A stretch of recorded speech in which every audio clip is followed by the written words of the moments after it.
오늘 본문 에스겔 37장은 우리가 잘 아는 말씀입니다. 에스겔 골짜기의 말씀은 누구나 많은 분들이 알고 있는 그런 말씀입니다. 오늘 본문에 나오는 에스겔은 유다의 여호야겐이 치리할 당시 바벨론의 제2차 침공 BC 기원 주전 597년에 여호야겐 왕과 함께 포로가 되어 바벨론으로 끌려갔던 그러한 사람 가운데 그 청년이 바로 이 에스겔이에요. 2차 포로 때. 그래서 그는 바벨론으로 잡혀가 유대인 포로 공동체에서 거주하고 있던 바벨론 남부 지방에서 살고 있었는데, 이 에스겔은 바벨론으로 잡혀간 지 5년 내 되는 해인 주전 593년부터 소명을 받아서 22년 동안 예언을 사역을 했습니다. 예루살렘의 멸망의 해가 주전 586년이니까 그 기점으로 본다면 에스겔은 유다가 멸망하기 7년 전부터 예언 사역을 시작했고, 그리고 예루살렘 멸망한 후에 15년 동안 더 사역을 한 것입니다. 총 22년 동안 예언 사역을 한 것이죠. 그러므로 에스겔의 예언은 우리가 에스겔서를 읽어보시면 결정적인 어떤 분기점이 되는 것이 예루살렘의 멸망 전과 멸망 후예요. 멸망 전의 예언이 다르고 멸망 후의 예언이 다릅니다. 에스겔서 읽어보시면. 그래서 멸망 전 예루살렘이 멸망하기 이전에는 예루살렘과 유다의 심판을 중심으로 여호와 하나님께서 그 신앙과 믿음에 대한 변절에 대해서 지도자와 왕과 백성들에 대한 어떤 책망과 또 어떤 경각심을 일으키면서 그것을 온전히 회복해야 된다는 것을 말씀하고 있다면, 예루살렘 멸망 이후의 예언은 소망을 잃어버린, 또 바벨론으로 포로로 끌려가서 소망을 잃어버리고 전 지역이 흩어져서 살면서 하루하루가 지옥 같은, 낙심하며 절망하는 그런 소망 없는 사람들에게, 백성들에게 하나님의 은혜와 용서를 말씀하시면서 유다가 반드시 회복될 것이다, 그리고 메시아 왕국이 완전히 회복될 것이다 라는 것을 이야기하면서 민족 공동체의 그 중요성과 용기를 불어넣어주는 그런 예언으로 이루어졌습니다.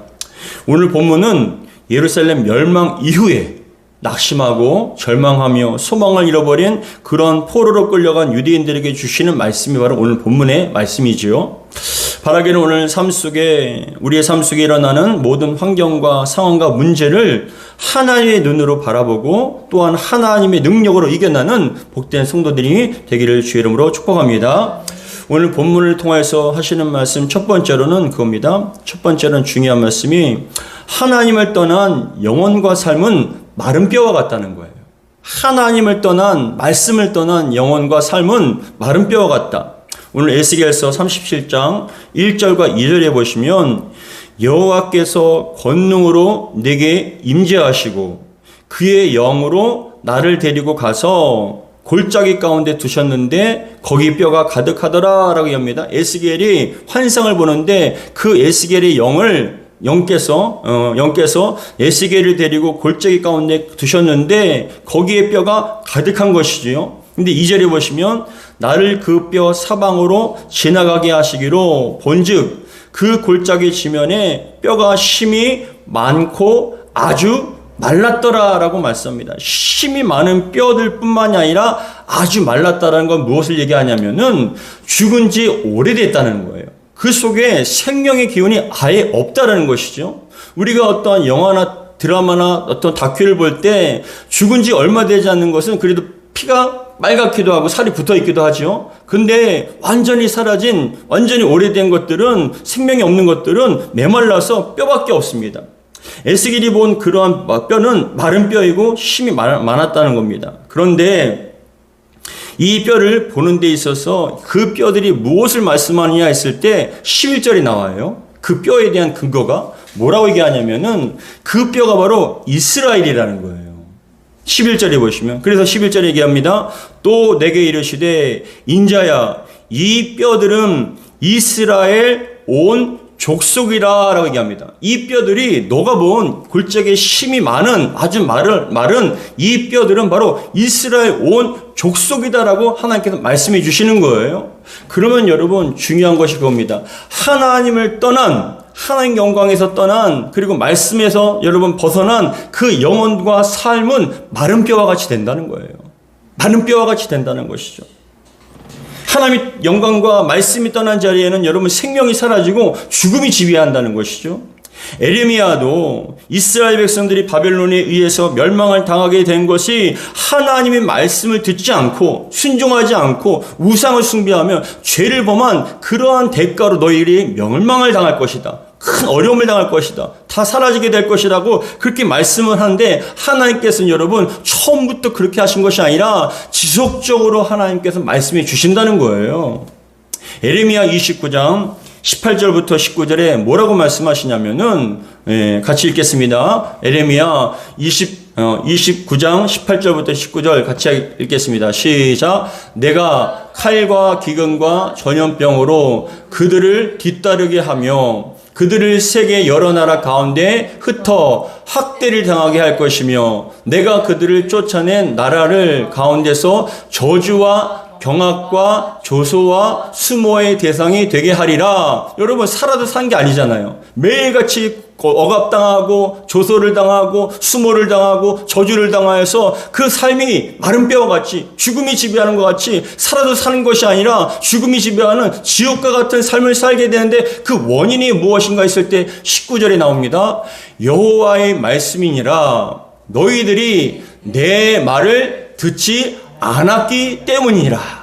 뭐라고요? 하나님 말씀을 듣지 않았기 때문에 너희들이 당하는 지금의 고통을 당하게 되는 것이다 라고 말씀하시면서, 내가 내 종 선지자들을 너희들에게 꾸준히 보내었으나 너희는 그들의 말을 듣지 않았느니라. 여호와의 말씀이니라. 그러니까 하나님께서는 선지자들을 통하여서 꾸준히 말씀하는 거예요. 너희들은 지금 하나님을 떠났다. 하나님께서 떠나면 너희들은 큰일 나는 것이다. 심판을 당하는 것이다. 그렇기 때문에 너희들이 그 죄를, 우상 숭배와 말씀에 대한 불순종, 그리고 하나님 율법에 대한 그런 불순종들에 대해서 돌이켜서 온전히 하나님께 돌아와라. 내가 회복시켜 줄 것이다 라고 말씀하셨음에도 불구하고 백성들은 그것을 정말 그럴까? 나는 태어난 지 8일 만에 할례를 받았고 모세의 율법이 있었고 우리는 아브라함의 후손 아닌가라고 여러분 그렇게 생각한 거예요. 근데 여러분, 그러한 태생과 할례와 그런 것들이 그 사람들이 삶을 보장해 주는 게 아니잖아요. 하나님과의 관계가 보장되는 거예요. 하나님과의 관계가 끊어지는 건 왜 끊어지느냐? 하나님의 말씀을 듣지 않고 하나님에 대한 불순종을 통하여서 죄를 범했기 때문에 그들에겐 큰 죽음과 같은 고통, 또한 마른 뼈와 같은 상황이 벌어지게 된다는 것이죠. 우리도 마찬가지 아니겠습니까? 우리도 하나님 말씀에 계속적으로 경고를 하시고, 때로는 우리의 삶 속에 기도를 통해서, 말씀을 성경 읽음을 통하여, 묵상을 통하여, 설교를 통해서 우리에게 지속적으로 말씀해 주실 때 우리가 그 죄에서 여러분 돌이키고 말씀에 순종한다면 살아나게 될 줄 믿습니다. 그런데 그 말씀에 불순종하고 하나님께서 기뻐하지 않는 삶에 지속적으로 그 저주의 길, 사망의 길, 심판의 길을 간다면 결국 마른 뼈와 같은 상황이 될 수밖에 없다라는 것이죠. 하나님 말씀에 귀를 기울이고 말씀에 순종하던 사울 왕이 처음 기름 부음 받은 다음에 여러분 성령이 충만하였어요. 하나님이 영으로 충만하여서 심지어는 선지자들과 함께 모여서 예언까지 했습니다. 너무나 놀라운 일이에요. 강력한 힘을 발휘했어요. 그런데 그 사울 왕이 하나님 말씀에 불순종하기 시작하니까 하나님께는 결국은 그 사울 왕에게 함께하지 못하고 떠나버린 거예요. 근데 하나님 영이 떠나버린 그 자리에 악한 영이 들어온 것이죠. 어둠의 영이 들어온 거예요.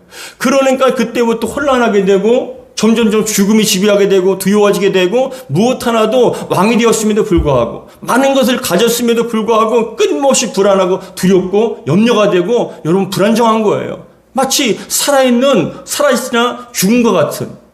그래서 사무엘상 16장 14절에는 정확하게 말씀합니다. 같이 읽겠습니다. 시작. 여호와의 영이 사울에게서 떠나고 여호와께서 부리시는 악령이 그를 번뇌하게 한지라. 악령이 들어오니까 매일같이 번뇌하는 거예요. 염려하고 근심하고 메마르고 불면증과 우울감과 끊임없이 불안한 그런 온갖 스트레스, 더 나아가서 마음이 번뇌하니까 한순간도 온전히 쉴 수가 없는 그런 상태에, 그런 지경에 이르게 된다는 것이죠. 사랑하는 성도 여러분, 오늘 말씀을 통해서 첫 번째 무엇입니까? 성령께서 함께 하실 때, 말씀으로 여러분 우리가 순종하였을 때 그 영혼은 살지만 하나님을 떠난 말씀에 불순종한 영혼은 마른 뼈와 같다는 것이죠. 하나님께서 주셔서 은혜를 주셔서 우리에겐 참 지혜롭고 성령이 충만했을 때는 얼마만큼 분별력이 좋은지 몰라요. 어떤 일을 만나도 그 속에서도 여러분 하나님의 뜻을 분별하고 하나님의 은혜로 여러분 감당하지 않습니까? 왜 그렇습니까? 말씀이 있기 때문에. 하나님께서 그 영혼 가운데 함께 하시기 때문에 이겨낼 수 있는 거예요. 근데 하나님 말씀에 불순종하고 그 말씀이 여러분 그 속에 없게 되면 어떡합니까? 인간의 생각과 세상이 주는 걱정과 근심으로 그 영혼은 결국 마른 뼈와 같이 된다는 것이죠. 오늘 본문을 통해서 주시는 말씀 두 번째로는 바로 환경과 상황, 문제만 바라보고 판단하지 말라는 거예요. 그 주어진 환경, 눈에 보이는 환경과 상황과 문제만 가지고 판단하지 마라 라는 말씀입니다. 골짜기의 마른 뼈들을 살펴보게 하신 후에 여호와께서 뭐라고 말씀하시냐면 에스겔에게 이 뼈들이 능히 살겠느냐라고 물어보세요. 이 뼈가 능히 살겠느냐. 근데 그렇게 물어보자 에스겔이 안 본 게 아니라 봤잖아요. 그 골짜기에 힘이 많은 뼈들, 마른 뼈들, 그 속에 생기가 없어요. 생명이 없어요. 그런데 이 뼈들이 능히 살겠느냐고 물어보실 때 에스겔이 뭐라고 대답하냐면은 주께서 하시나이다. 눈에 보이기에는 여러분 그게 살 수가 없죠. 근데 주님께서 여러분 하나님께 물어보신 그 의도를 에스겔은 너무나 잘 알기 때문에 뭐라고 얘기했습니까? 주께서 하십니다.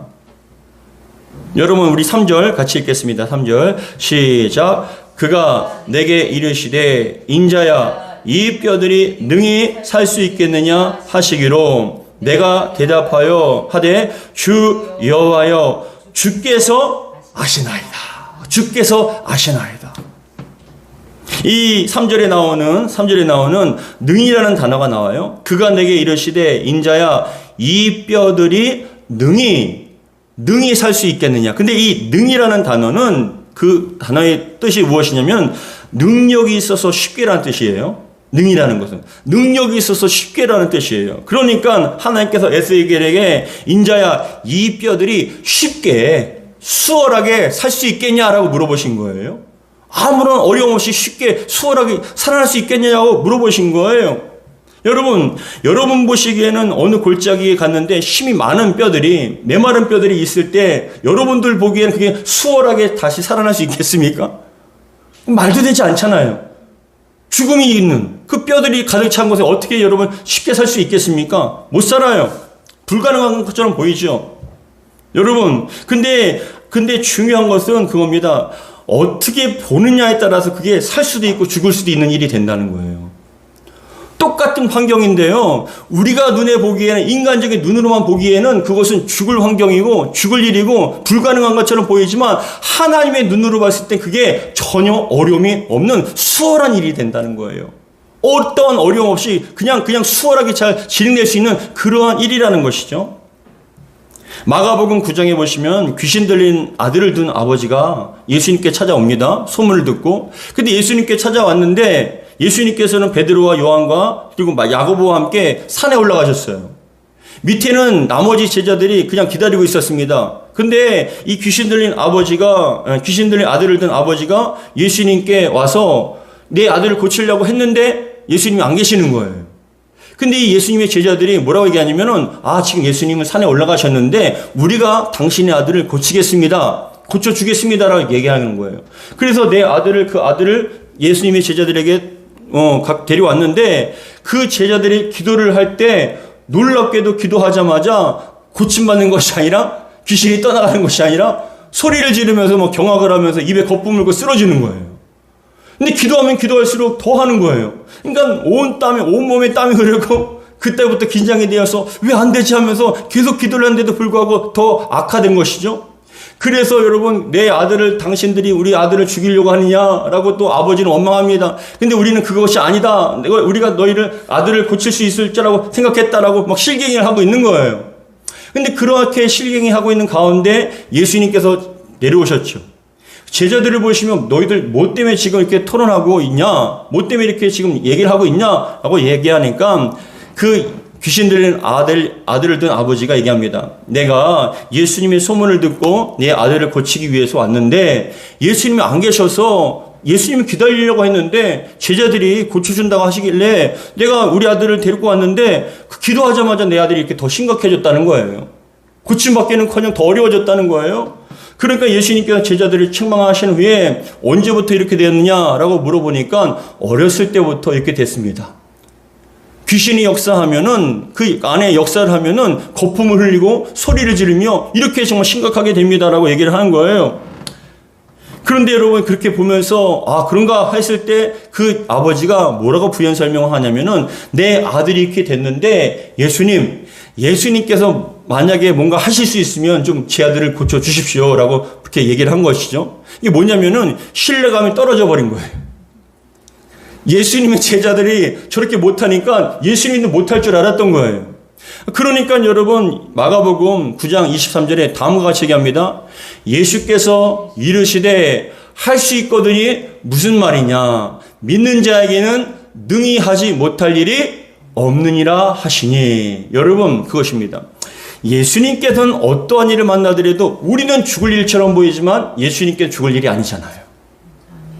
우리에겐 그게 큰일처럼 보이고 끝나는 것처럼 보이지만 예수님께 그게 여러분 큰일이 아니에요. 근데 예수님께서는 우리에게 원하시는 게 뭔지 아세요? 예수님과 같은 눈으로 바라보고 예수님과 같은 그런 믿음으로 그것을 바라보길 원하시는 거예요. 어떠한 상황에서도 그 외부적으로 보이는 것을 가지고 판단하고 평가하고 그것을 결정하는 것이 아니라 예수님의 눈으로 예수님께서 주신 그 믿음으로 바라보길 원하셨던 것이죠. 근데 이 아들은 귀신 들린 아버지는 뭐라고 생각했습니까? 안 된다는 거예요. 끝났다는 거예요. 할 수 없다라는 거예요. 그러면서 얘기합니다. 할 수 있거든이 무슨 말이냐? 믿는 자에게 능치 못할 일이 없니라고 말씀했을 때 그 아버지가 뭐라고 얘기하냐면 소리를 지르며 하나님 예수님 저에게 믿음을 좀 주십시오. 저에게 좀 믿음을 주십시오. 이게 뭡니까? 눈에 보이는 대로 판단하는 것이 아니라 어떠한 상황 속에서도 주님께서 역사하시면 될 줄 믿는 그 믿음의 눈을 그 강력한 믿음을 달라는 것입니다. 마가복음 9장 24절 같이 읽겠습니다. 시작. 곧 그 아이의 아버지가 소리를 질러 이르되 내가 믿나이다. 나의 믿음 없는 것을 도와주소서 하더라. 아멘. 믿음 없는 것을 도와주옵소서라고 간구하는 거예요. 여러분 이것은 정말 중요한 것입니다. 우리가 다시 한번 에스겔 본문으로 돌아갔을 때 하나님께서 말씀하십니다. 그 뼈들을 바라보는 에스겔에게 물어보십니다. 야, 이 뼈들이 능히 살겠느냐? 능히가 뭐라고요? 능력이 있어서 수월하게 어떤 어려움도 없이 그냥 쉽게 해결될 수 있냐라고 물어봤을 때 이 에스겔은 얘기합니다. 자기의 관점으로 바라본 것이 아니라 주님께서 바라보시면 주님께서 하시면 얼마든지 될 수 있지 않습니까? 그래서 뭐라고 얘기합니까? 주여 주께서 아시나이다. 주 여호와여 주께서 아시나이다. 이게 뭐냐 하면 그겁니다. 주님께서 살리고자 하면 살게 될 것이고 가만히 내버려두면 그냥 마른 뼈로 있을 것입니다. 모든 결정과 주권은 주님께 있습니다. 주님은 전능하셔서 살릴 수도 있고 그것을 내버려둘 수도 있습니다. 높일 수도 있고 낮출 수도 있습니다. 여러분 우리도 마찬가지 아닙니까?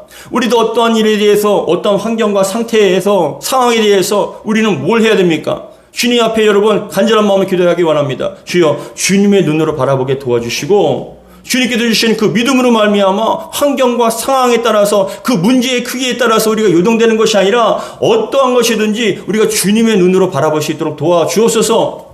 다시 한번 말씀을 드리지만 여러분들이 만약 지금 처해 있는 환경과 상황이 죽음의 환경입니까? 어려운 상황입니까? 그것으로 끝난 것처럼 보입니까? 주님과 기도 앞에 기도하고 은혜를 받으면 어떻게 됩니까? 그게 또 죽을 일은 또 아닌 것 같아요. 아, 주님께서 역사하시면 이건 얼마든지 또 이겨낼 수 있는 그런 일이구나라고 또 우리가 또 마음이 바뀌어진다는 거예요. 근데 여러분 이건 맞는 말씀입니다. 주님의 의지에 달려 있습니다. 주님께서 그것을 하시면 될 줄 믿고 주님께서 그걸 개발에 나발에 두시면 아무리 우리가 애써도 안 되는 건 우리가 안 되는 겁니다. 여러분들이 지금 처해 있는 상황과 환경이 어떻습니까? 가정의 환경이요? 지금 처해 있는 상황들이요? 그 문제들은 어떤 상황입니까? 마치 마른 뼈와 같은 온 사방이 여러분 중국이 지배하는 그런 상황입니까? 그 속에서도 주님께서 우리에게 물어보십니다. 어떻게 되겠냐? 능히 해결할 수 있겠냐? 그 사람 변할 수 있겠냐? 그 환경이 변화될 수 있겠냐라고 물어보실 때 우리의 고백이 다음과 같이 되기 원합니다. 주여, 주께서 아시나이다. 주께서 아시나이다. 주님께서 살리고자 하시면 살게 될 것이고 내버려 두시면 그냥 그게 안 될 겁니다. 근데 주님께서 원하시면 저는 될 줄 믿습니다. 그런 믿음으로 고백할 때 주님께서는 여러분 역사를 일으켜 주실 줄 믿습니다. 요한복음 11장에서도 똑같은 얘기가 나와요. 나사로가 죽었죠. 나사로가 죽었습니다. 이 나사로는 마르다 동생들이 마르다와 마리아예요. 이 나사로와 마리아와 마르다는 예루살렘 근처에 있는 지역에 살았기 때문에 예수님께서 제자들과 함께 예루살렘에 올 때는 항상 그 집에 들려서 식사를 하시고 즐거운 마음으로 나누기도 하셨어요. 그래서 여러분 성경에 보시면은 그 나사로와 마리아 마르다를 사랑하셨어요. 주의 사랑하는 자라고 표현을 합니다. 그만큼 여러분 가까운 분이에요. 근데 그런 관계 속에서 나사로가 어찌된 영문인지 죽게 되었어요. 마르다와 마리아는 당연히 예수님께서 오시면 우리 오빠 죽지 않을 줄 믿고 초청을 했어요. 불렀어요. 예수님 오셔서 좀 제 오빠를 죽게 됐으니까 고쳐달라고 얘기했습니다. 근데 어찌된 영문인지 예수님께서 어떻게 됐습니까? 바로 오지 않으셨어요. 죽은 지 사흘이나 뒤에 오셨어요. 그러면서 뭐라고 말씀하시냐면 제자들에게 내가 이것을 통하여서 너희들이 영광을 보게 될 것이고 지금 나사로가 자니까 우리가 가자. 그러고 얘기하니까는 도마가 뭐라고 얘기하면 그러면 주님 깨우면 될 거 아닙니까? 라고 얘기하는 거예요. 예수님 보시기에 나사로가 죽은 거예요? 자는 거예요? 자고 있는 거죠. 가서 깨우면 되는 거잖아요. 우리가 봤을 때 그게 죽은 일처럼 보입니까? 아니면 자는 것처럼 보입니까? 완전히 시각이 다르죠. 근데 예수님께서는요, 그 죽은 지 나흘이나 되는 그 나사로에게 갔을 때 마르다가 얘기합니다. 주여, 주께서 우리 오라비가 죽기 전에 오셔서 기도하셨으면 우리 오라비가 날 텐데요. 날 수 있었을 텐데요. 라고 아쉬워한 반, 원망 반으로 이렇게 얘기를 합니다. 그런데 예수님께 말씀하시기를 네가 믿기만 하면 하나님의 영광을 보리라라고 말씀하세요. 믿기만 하면 영광을 보리라. 그랬을 때 여러분 이 마르다는 얘기합니다. 예, 마지막 날에 부활할 것이고 또 살아날 것이며 그걸 믿습니다. 하는데 아니 지금 믿다라는 것이죠. 그래서 여러분 돌을 옮겨 놓으라고 얘기했을 때 그 마르다가 얘기합니다. 죽은 지 나흘이나 돼서 썩어서 냄새가 납니다. 그죠? 썩어서 냄새가 납니다. 이거 뭐예요? 안 된다는 것이죠. 안 된다는 거예요. 근데도 예수님께서는 말씀하십니다. 돌을 옮겨 놓으라. 돌을 옮겨 놓으라. 그건 뭐입니까? 의심의 돌을, 가로막힌 돌을 옮겨 놓으라는 거예요. 주님 의심하지 말라는 거예요. 옮겨 놓으기 바랍니다. 근데 옮겨 놨을 때 주님께서 말씀하시기를 나사로야 나와라 라고 얘기했을 때 나사로가 잠에서 깬 것처럼 벌떡 일어나서 나오게 된다는 것이죠. 여러분 이게 여러분 큰 중요한 의미입니다.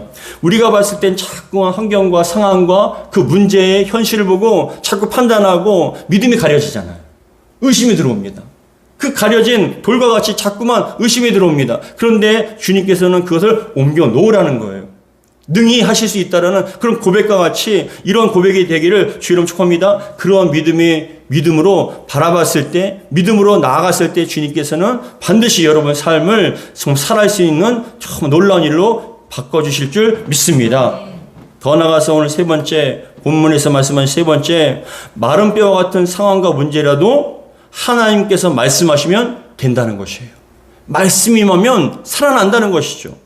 우리 4절부터 6절 같이 읽겠습니다. 4절부터 6절 시작. 또 내게 이르시되 너는 이 모든 뼈에게 대언하여 이르기를 너희 마른 뼈들아 여호와의 말씀을 들을지어다. 주 여호와께서 이 뼈들에게 이같이 말씀하시기를 내가 생기를 너희에게 들어가게 하리니 너희가 살아나리라. 너희 위에 힘줄을 두고 살을 입히고 가죽을 덮고 너희 속에 생기를 넣으리니 너희가 살아나리라. 또 내가 여호와인 줄 너희가 알리라 하셨다 하라 라고 얘기합니다. 에스겔은 자신의 생각과 마음에 있는 말을 하는 것이 아니라 하나님의 말씀을 대하는 것이죠. 인간의 말에는요 힘이 없어요. 아무리 그럴듯한 말, 감동을 주는 말, 멋진 말을 한다 할지라도 지식적으로 대단한 말을 한다 할지라도 그 말에는 인간의 말에는 사람을 살릴 수 없어요. 영혼을 살릴 수 없어요. 구원할 수 없어요. 그러나 하나님의 말씀은 살리게 될 줄 믿습니다. 하나님 말씀을 우리가 아멘으로 화답하였을 때 죽은 영혼이 살아나는 거예요. 영혼이 완전히 바뀌어지게 되는 것이죠.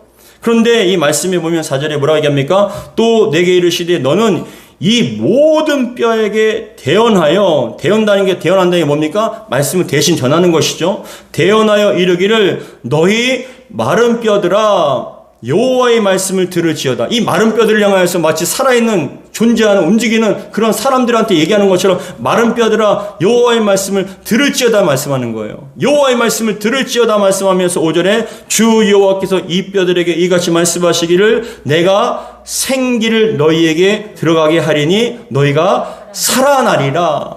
아멘. 여러분, 이 생기라는 단어가 헬라어로 루하흐예요. 루하흐. 헬라어로 루하흐인데 이건 뭐냐? 생기라는 것은 생명을 유지시키는 호흡이라는 뜻이에요. 생기라는 것이. 우리가 호흡을 하지 않습니까? 이게 우리의 생명을 유지시키는 호흡이에요. 근데 죽은 것에는 호흡이 없잖아요.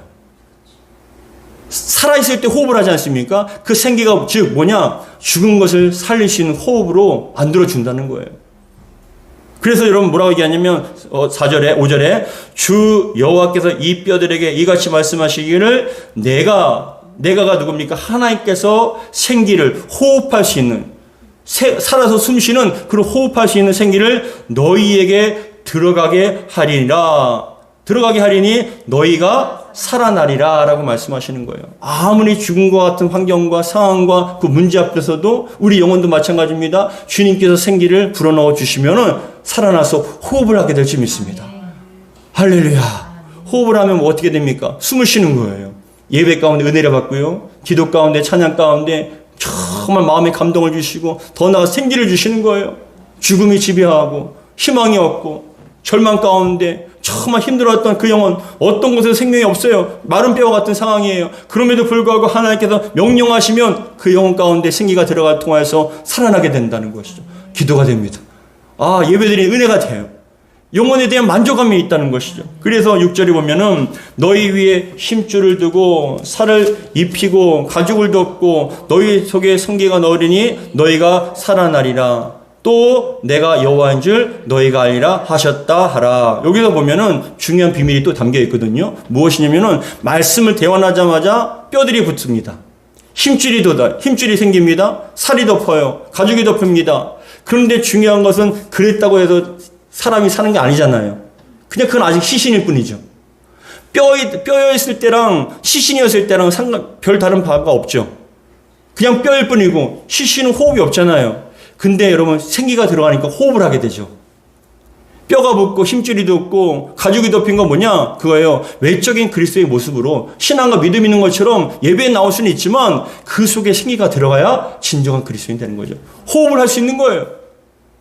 그래서 하신 말씀이 그러한 역사들이 기적이 나타나는데 살아나리라고 말씀하시는데 중요한 것이 6절이 마지막에 나와 있어요. 이 모든 기적들이 무엇을 위해서 일어납니까? 하나님의 이름과 영광을 위해서 나타난다고요. 이게 여러분 기적의 목적과 이유예요. 하나님을 알리기 위해서, 알게 하시기 위해서. 여러분들이 날마다 기도하실 때 어떤 문제를 놓고 기도하실 때 여러분 응답해달라고 기도합니다.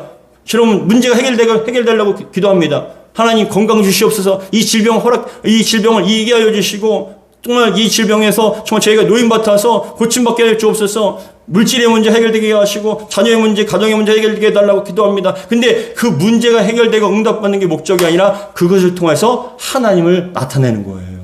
하나님을 알게 되는 거예요. 그러면 신앙이 여러분 더 강력하게 온전하게 살아날 수 있다는 것이죠.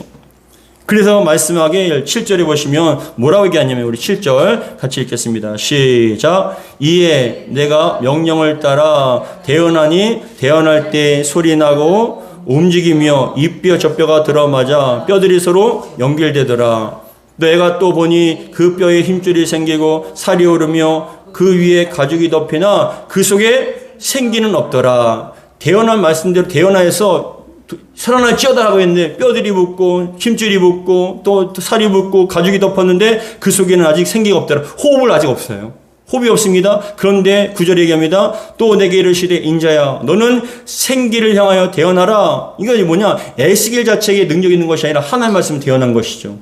하나님께서 그렇게 명령하시니까 그렇게 대언하니까 생기에게 대언하여 이르기를 주 여호와께서 이같이 말씀하시기를 생기야 사방에서부터 와서 그 죽음을 당한 자에게 붙어서 뭐라고요? 불어서 살아나게 하라 하셨다 하라. 에스겔이 대언합니다. 그러니까는 10절에 뭐라고 얘기하냐? 이에 내가 그 명령대로 대언하였더니 생기가 그들에게 들어가매 그들이 곧 살아서 일어나 서는데 극히 큰 군대더라. 호흡이 있는 진정한 살아있는 사람으로서 큰 군대를 엄청나게 많다는 얘기죠. 큰 군대를 이루었다라고 말씀하십니다. 그런데 거기서 끝나는 것이 아니라 11절에 얘기하기를 이제 12절도 재미있는 말씀이 나와요. 무엇이냐면은 그럼에도 불구하고 그런 환상으로 끝나는 것이 아니라 무덤에서 건져내 주신다고 얘기하세요.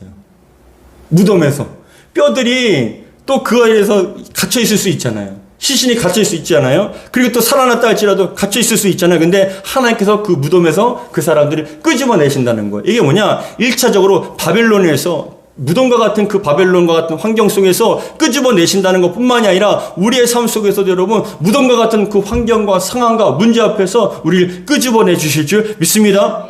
그래서 11절에 뭐라고 얘기하냐면은 같이 읽겠습니다. 시작. 또 내게 이르시되 인자야 이 뼈들은 이스라엘 온 족속이라 그들이 이르기를 우리의 뼈들이 말랐고 우리의 소망이 없어졌으니 우리는 다 멸절되었다 하였느니라. 그렇죠. 소망을 잃어버린 거죠. 포로로 끌려가고 나라가 망했으니까 이제 돌아갈 데도 없고 우리는 이제 여기서 벗어날 수도 없다. 마른 뼈들과 같이 우리는 소망 없다라고 얘기를 하는데 12절에 얘기합니다. 그러므로 너는 대언하여 그들에게 이르기를 주 여호와께서 이같이 말씀하시기를 내 백성아 내가 너희를 무덤을 열고 누가요? 주님께서 너희 무덤을 열고 주여 우리와 정말 무덤 위에 갇힌 것 같이 정말 죽음이 지배하는 것 같은 그런 무덤 속에 갇혀 있습니다라고 얘기할 때 무덤을 열고 너희로 거기에서 나오게 하고 이스라엘 땅으로 들어가게 하리라 라고 말씀합니다. 주여 우리의 삶 속에 무덤과 같은 그 환경이 바뀌어지게 하여 주시고 하나님의 약속의 땅, 임재하시는 땅, 이스라엘 영적 이스라엘 땅, 거룩한 땅에 들어가게 하여 주옵소서.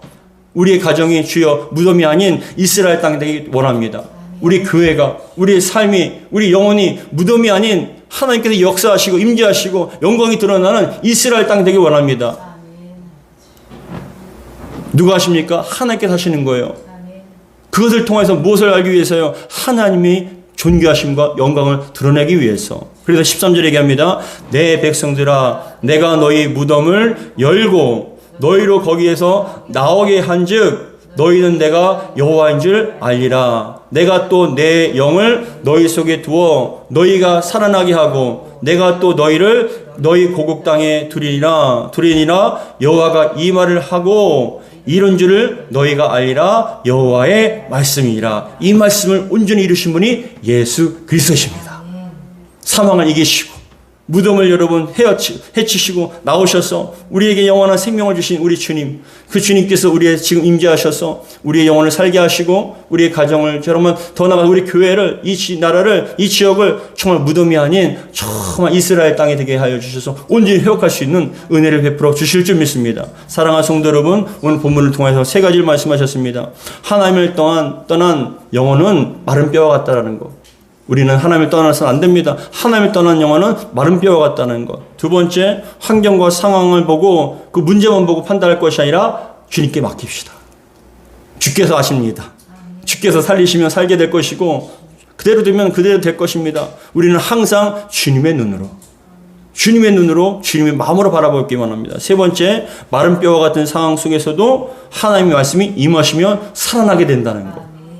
그것을 통해서 하나님이 전능하심과 하나님의 영광을 드러낼 수 있기를 원합니다. 주여 우리의 삶도 때로는 마른 뼈와 같이 무덤과 같이 참 죽음이 지배하고 소망 없는 그런 삶과 환경과 그런 문제 앞에 있었자오나 주여 우리의 삶이 무덤에서 벗어나서 무덤이 열려져서 우리를 끄집어내시는 그 하나님의 역사, 우리 주 예수님의 승리가 저의 승리가 되게 하시고 우리 가정과 교회가 되게 해달라고 기도하는 저와 염되기를 주의 이름으로 축복합니다. 기도하겠습니다. 아버지 하나님 감사드립니다. 주신 말씀 마음에 새깁니다. 주님을 떠난 말씀을 불순종한 그 영혼의 상태는 바로 마른 뼈와 같습니다. 죽음이 지배하고 번뇌와 갈등과 슬픔이 가득 찰 수밖에 없음을 고백합니다. 그러나 그 속에서도 주님께서 물어보실 때 능히 살 수 있겠느냐 말씀하실 때 주여 우리가 보기에는 그것이 불가능한 것처럼 보인다 할지라도 주님의 눈으로 보면 얼마든지 가능할 수 있음을 고백하고 그것이 전혀 어려운 것이 아님을 고백합니다. 주여 우리 마음속에는 의심의 돌덩어리를 돌문을 다 옮기게 도와주시고 온전히 주님을 바라보며 기뻐하며 감사할 수 있도록 도와주시고 더 나아가서 주님께서 말씀하실 때